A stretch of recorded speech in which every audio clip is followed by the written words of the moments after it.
Hello, welcome to my video where I'm going to talk a little bit about my run in the Lille 2024 season championship, where I got to top 3 with a Magnezone. I'm not going through every battle.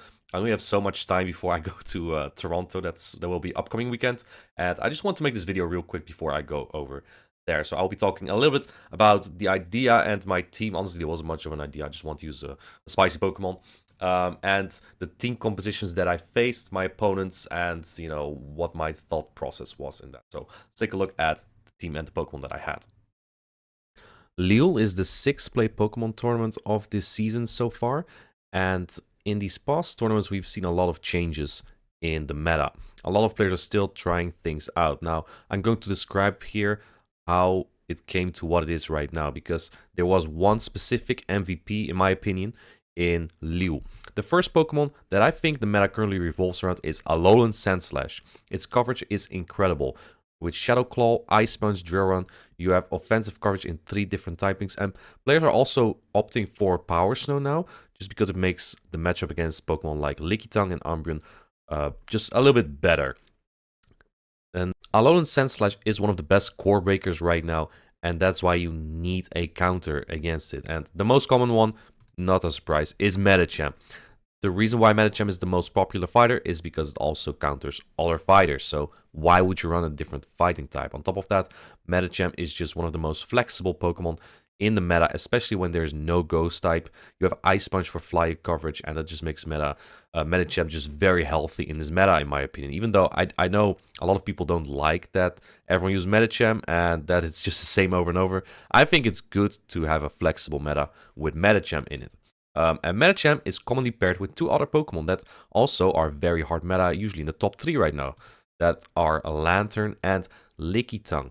These Pokemon pair very well with Medicham. They are very bulky, they're very good. But we have seen a little bit of a decline in Lickitung lately, just because it gets a little bit outbulked, or just doesn't have as good of a moveset as other Pokemon do. And obviously the Power Snow Alolan Sandslash is better against it. Now, there's one Pokemon that does very well against this core of 3, and it's Superior. Superior obliterates Lantern, obviously, is very strong against Lickitung. It's a neutral matchup, but it's very dominant because Frenzy Plant is so good for Superior, and Medicham is also quite a solid matchup. You can even deal quicker, super effective damage with the Aerial Ace that has been buffed by 5 energy, meaning you only need 5 Vine Whips to it. Two Aerial Ace don't KO, though. You need an Aerial Ace and a Frenzy Plant to KO Medicham. So this is why Superior has been becoming more and more common. I believe it was top 3 in Sacramento. That was the regional before Lille, and now it was in the top 12. It was very high up there again. So the team. The first thing that was very notable about my team, obviously, was this pick, the Magnezone. I'm going to tell you why I picked this and why I thought it was so good. First off, no real reason. I just insisted on using an unusual Pokemon, a spicy pick. Down below, you see here all the Pokemon that I considered as victims for Magnezone. Many of them are pretty similar to that of Lantern, but Magnezone does very well against Spark Lantern. It does very well against the Flyers, including Gligar. Gligar has to bait Aerial Ace twice to win the 2 shields. Depending on the regular or Shadow version, you win the 1 shield. Obviously, the Wild Charge is resisted, but you have a good matchup here because you have time to build to more of those Wild Charges. Registeel, same story. The fast attacks don't add up. If you have an attack-weighted Magnezone, you win the 1 shields really hard. If not, well, the 2 shields suffice as well. Frostlass is a very hard win, and Alolan Sandslash is a little bit iffy, but I consider... you may have seen me lead Magnezone most of the time, and in the 2 shields, all of these matchups are so fine. Yes, even including the Venusaur. I must say, with shields down, Magnezone is not good. It's not good, that I'll say. So, this was the team. I'm just going to run by every Pokemon and tell you what they covered or what their function was in the team. Frostlass basically speaks for itself, covers Medicham and Gligar mostly, and also does very well against grass types. Not good enough, I found later on in the tournament. It's also my best pairing with the Magnezone. Obviously not against fire types, but fire types like Kanto Ninetales were basically non-existent. I don't consider Charizard a great matchup for Frostlass, but that's where Magnezone does really well. Medicham really speaks for itself. It's the best Pokemon in the meta currently. It's hard-walled by very few Pokemon, very difficult to counter as well. You'll see that in some of my battles. I'm not afraid to use it against Pokemon like Frostlass. So basically speaks for itself, covers the Alolan Sandslash that covers the Pokemon to the left and the right of it here, right? With Shadow Claw, Alolan Sandslash is very tough for Frostlass, but it's more manageable for Superior. Obviously not great, but at least you get to a Frenzy Plant, while against Power Snow, you get the Frenzy Plant off, but you get farmed down, which is awful. Where Power Snow, Alolan Sandslash, the Frostlass does better there, and I think Medicham is just mandatory to counter the Alolan Sandslash. Superior, also a very strong Pokemon. I think my prime core breaker to Lantern, Lickitung, and Medicham. Specifically Lantern because it threatens that Pelipper on my team so hard, right? So I also need to threaten the Lantern very well. On top of that, it makes a perfect core with Frostlass. Again, if there are no fire types. It doesn't do very well against Charizard. Luckily, I didn't face any of those. I did face a Talonflame, however. But yeah, we'll see that soon. The Magnezone, I just spoke about a little bit, about the targets that it has. And this Pokemon here kind of cover its weaknesses as well. The Umbreon shares the weakness of fighting, but that makes for a very nice ABB strategy where I can try and bait out the Medicham with the Umbreon, which is more effective nowadays, simply because many Medicham run Dynamic Punch. And then the last Pokemon on my team is that Pelipper. It basically is there to cover the same things Frostlass does, really. Grass type, the fighting type, and ground types such as Gligar or especially Diggersby. Like, Magnezone does not ever want to be on Diggersby, but Diggersby never ever wants to be on Pelipper. So that's basically how this team came to itself. I'm not running any weird movesets here. I do have Dynamic Punch, Medicham, just because I wanted some more coverage against Registeel that I'm not super strong against, and opposing Umbreon. The Umbreon is also covering the Alolan Sandslash with Shadow Claw a little bit more. So a little bit everything's a little bit combined depending on movesets at the time, which is a little bit tricky in the early rounds because you don't always know each other's movesets. Sometimes you can tell by team compositions, but it's easier later on. My first opponent is Narville, a French player. I had a buy in the first round, so I basically started round 2, which is nice. I don't have that a lot, but it was welcome. My opponent is running a Registeel that I was kind of afraid of, and I quickly noticed that I don't really have a great grass answer. The best grass answer is Alolan Sandslash, but that's difficult to pair with a Magnezone. So I do it with Frostlass. Frostlass luckily looks quite well against Narville. Wins the Zero Shields against Lickitung. Does okay against Registeel, especially if you don't get a Zap Cannon debuff. And then the Venusaur and Medicham, it's very decent against. I don't remember exactly how the battle went, but I do remember my Magnezone, my Frostlass, and Pelipper being very key components here. My Pelipper was very good against his Medicham and his Venusaur. I believe the Venusaur came out every time. The Registeel was not always a problem. I believe I brought my Magnezone once or twice and worked very well. I won this matchup by 2-1. My next opponent is Alejandro, aka Whiskey TJ. I think he had to change his name because, you know, whiskey is not exactly a family-friendly name. It's alcohol. So he's running also that core of Superior, Medicham, Frostlass, and this team is exactly what Magnezone was so good against. Superior is not as good as a matchup as the Venusaur is. Venusaur is actually a fine matchup for Magnezone, but Superior is a little bit too bulky. And he did bring it a couple times. Also, New Year was running a rank 1 Umbreon, and I believe the way this game closed was that I won Charge Attack priority against Umbreon in game number 1, and then I paced his Superior with my Umbreon. But my MVP definitely was the Magnezone. In game number 2, I managed to get shields down. I got his Medicham quite low in health, around, I wouldn't say low, but around 60% health, and I was able to farm down one of his Pokemon and then Wild Charge his Medicham to close the game. It was incredible. I believe it was a Pelipper against Umbreon. He took out my Pelipper with a Foul Play. I farmed him down and then Wild Charge on that Medicham. It was a terrific ending. And Alejandro and I are good friends. I took a picture before our battle started as well. He's a really chill guy. And he got really far in the tournament as well. He got to the losers round, the losers final of our group, which means he won like 5 or 6 battles on the day. My third opponent was Miwidu, who had just knocked out Arceus Aurelius, a really good player from Sweden, and then Tonton Bateus, the EYC champion of last season. Miwidu is also the senior world champion and the Stuttgart regional champion from last season, where he 3-0'd me in the winners final. And this is actually the third time we faced. Last season I also faced him at the EYC, where I knocked him out of the loser finals. So, you know, I think this is the player I played the most, and we always have very good battles. He's a player I fear, that's for sure. And he's running a little bit of an, I wouldn't say outdated, but also it looks like a team from last season, because he's running a Swampert and Shadow Alolan Ninetales core. The Alolan Ninetales was running Power Snow, and I kind of knew that beforehand. simply because otherwise he would be very weak to Gligar, right? With the Registeel, with the Medicham, and even Swampert doesn't do super well against Gligar per se, especially on even energy, or if you're behind, you can lose that matchup. My Magnezone was incredible against Weedle in game number 1. I led my Magnezone into his Registeel. I won the one-shoots incredibly hard. And then he had Sableye and Alolan Ninetales in the back. It was incredible. I wild charged his Sableye. I double mirror shot his Alolan Ninetales. It was a really good game. And in the second one, I can't exactly remember how I went. I do remember, I believe he led Lickitung and had Registeel in the back. And my last Pokemon against him, after I got the Alolan Ninetales out, was my Medicham with Dynamic Punch. And fortunately, I had Dynamic Punch because otherwise his Registeel would have basically eaten all my energy with the Psychic, right? But I didn't have that. And that won me that battle 2-0 against Weedle. Now, finally, my winner's final was on stream against Amon from Czech Republic, and he has a terrible team for me. He has that Talonflame, which beats my Frostless Medicham on paper, Superior, and somewhat Magnezone. Then he also has the Guzzlord that defeats my Superior, my Magnezone, my Umbreon, my Pelipper. So he basically has 2 Pokemon that beat 4 on my line, and they overlap as well, which is very difficult for me. Magnezone is not going to be useful in this matchup at all. I will try it one game, but it did not go well, unfortunately. And the second game, I did get a grip on it, simply because I kept the shields up for my Medicham. And Medicham with shields up is quite fine against Talonflame. Now, let's take a look at game number 3. The game we look at is game number 3. Now, at this stage, his Guzzlord and Talonflame were very scary. I definitely had no idea what to run, but he knew that I was going to use that Medicham at all times, because it was quite good against Talonflame with shields up, and as long as I keep shields up, I was fine.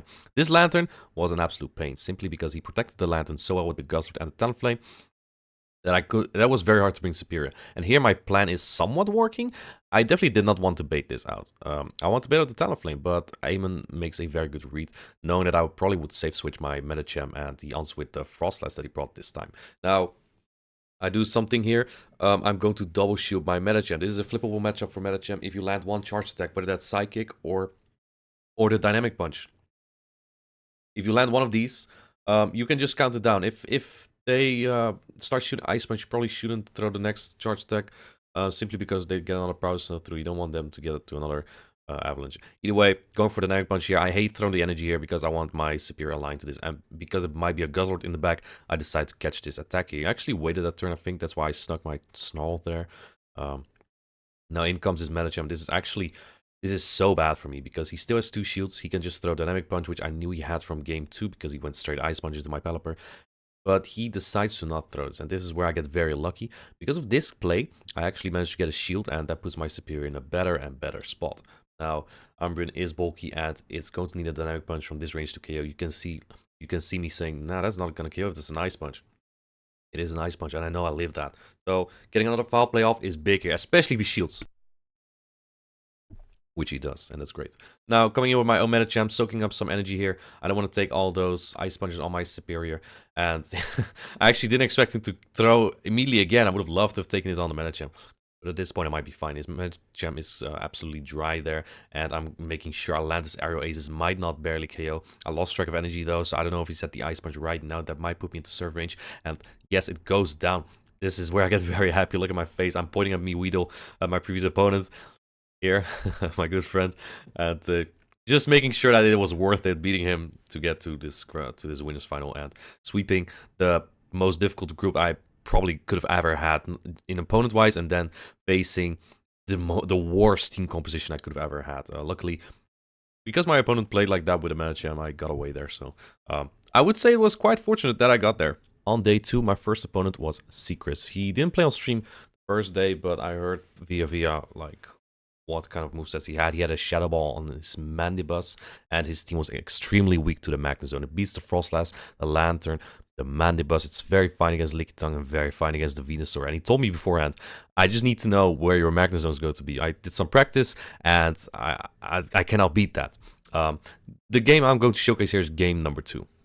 I won game number 1 on very good alignment, and game number 2 I actually lost 2 charge attacks on lag, so we did a rematch with the same team. So you see him staying with the Frost That's because we know each other's backlines, and at this point I already read what he's going to do. He's going to double shield that Venusaur, because Venusaur is a very good sweeper against my backline. But look at this matchup. I get to a mirror shot here, which actually does not KO. Might be a little bit IV dependent on the Frost side, but I know that one more Volt Switch going to take it out. He does not get to an avalanche, and I come out with so much energy. He swaps in the Medicham to counter my Magnezone, very obvious, so I swap into my Frost as basically straight away, baiting out the Venusaur, making sure that I'm 1 Power Snow ahead, and that way the Venusaur cannot outpace me, so I will be able to get 2 shields from him here, and also get him really low with the Power Snows.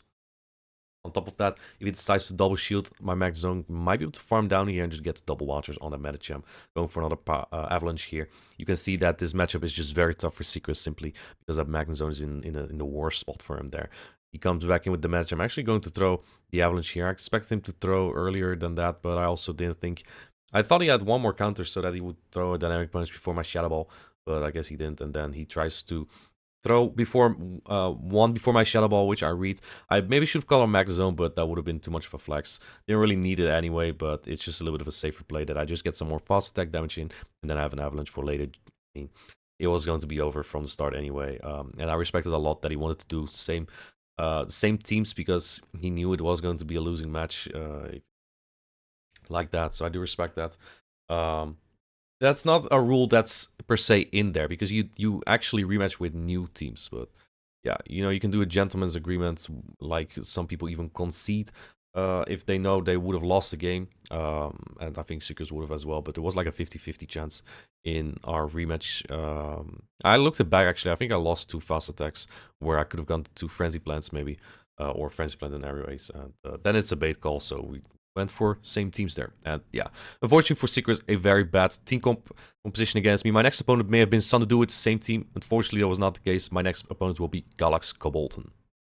My winners finals is against one of Europeans' best, GX Kolton, and this is where I really noticed the flaw in my team. I wouldn't call it a flaw per se, but that he had that one specific Pokemon that was extra strong against my team, which was the Superior. He also ran Leaf Tornado, which was more of RNG that I wasn't really bothered by, especially because it usually didn't hit me as much. But it was very tough. I noticed the flaw that Superior and Alone Sand Slash and that Sableye as well brought together to my team. And this is also where I think it started to go wrong for me later on. Because in my first game, I actually had such a strong lead. And I don't think he knew that matchup per se. Only afterwards he noticed how bad Magnezone against, or Lantern is against Magnezone. And then he never let that Lantern again. I should have taken that into account for my later battles. The battle we're taking a look at is game number 3. So what I do in game number 3, I have a lead that is just plain strong. Superior is very strong against Pokemon like Sableye, Medicham, Lickitung. It just on pure moveset and the stat distribution, right? Sableye just feels a little bit, weak lately to me against Pokemon like Superior and Lantern, and it really shows in this matchup. He does go for a return here, which I was very tempted to shield, and imagine I did, because his Superior was so good against his backline as well. Fortunately, you see here now I have an Umbreon and a Magnezone in the back. I'm going to swap in my Umbreon straight away, because I need that Medicham on my Umbreon, and I'm not very happy with this, but at least I have a little bit of play. I must say, though, at this point, I thought it was going to be the, the Superior in the back, because it was so good for him. And I did not have a lot of faith in this. I have to shoot the Dynamic Punch, because Magnezone cannot take them. And I think at this point, GX Kolton knows it's going to be my Magnezone in the back. Because why would I shield an Umbreon here? Umbreon is very fast to his charge attacks, though, and this foul play makes me very happy. This might give me a shot if it is anything else than at Superior. Even a Gligar wouldn't be the worst here. I still have a catch in my Superior as well, but against a player like GX Kolton, it's never going to work with a Fortune attack. He also swaps his Lantern immediately. You see me getting straight there, because I'm getting focused here. I see a win condition, and this is going to be very tight. Now, Surf is going through. I have to shield this, because otherwise Medicham might counter me down. I have 2 Wild Charges here. There might not be a point for him to shield. He does it anyway to get, I guess, a Spark damage in. But I'm another Wild Charge. This will take out the Lantern. And at this point, my idea here is to wait, see a Shadow Claw from him come through, and then try to catch it. But he decides to go into the meta champ here. And since I'm waiting, I actually can do a volt switch. And now I have him because he has to throw the foul play here. Otherwise, he gets KO'd. And I have a little bit more of HP on Superior. Now look at my expression. I actually watched this back a couple times. Because what you see here, I actually smashed that thing out of its spot. And I felt bad about that. I felt very bad about that. I was very happy with winning this matchup, though. I did not think I could pull that one off either, right? Because he had a Superior that was so tough for me, and he's a really good player as well. But I'm very happy to now make it to the winners final, where I will face my teammate Elephant Flash. So at this current moment of time, it's 9 p.m. I still have to pack my suitcase and stuff, so I'm going to wrap up this video pretty quickly. You may call me a sore loser because I don't want to go too much through my losses. Truth is, against Elephant Flash, I had a good matchup there, but I lost the lead pretty much every single time. It was very tough to come back from. Did win one game back, and I may have won the last battle if I played a little bit different despite getting hard countered. And against GX Kolton, I played him again. He got a few more wins in the losers bracket, as expected, really. He's just really good. But this time, his Superior was just too good. And again, I should have counted more on my Frostlass there because he led the Superior a lot. And my Magnezone was just not going to pull through there. And like all my leads lost to that Superior. Even Pelipper loses Superior in the 1 and 2 shields, I believe. So all I had to do was lead Frostlass a couple more times. And when I did, I didn't get in the right spot. And GX Kolton just really overpowered me. So that's how my run came to an end there. And this is actually also the first time, compared to all the other tournaments where I got to top cut, which is actually, this is actually the 6th tournament in a row that I got to top cut. That streak is going to end sometime, and I thought it was going to be this time. It was not. But compared to the other tournaments, I am very satisfied. Usually I'm like, man, I could have won the other game. Okay, 4th place is cool, but could have been 1st. And now I'm like, 3rd with this day 1 group that was on the level of like Worlds, and then overcoming GX Kolton at least once. Very tough alignment in all my my finals battles, right? My winner and loser finals. Like I didn't win a single lead, I think. I was very happy with where I got, and it's $1,500. Like the prices have increased for the places this season. So I'm very happy with that. I got another medal, and now I'll try again in Toronto. Hope you liked the video. I really gotta wrap it up right now.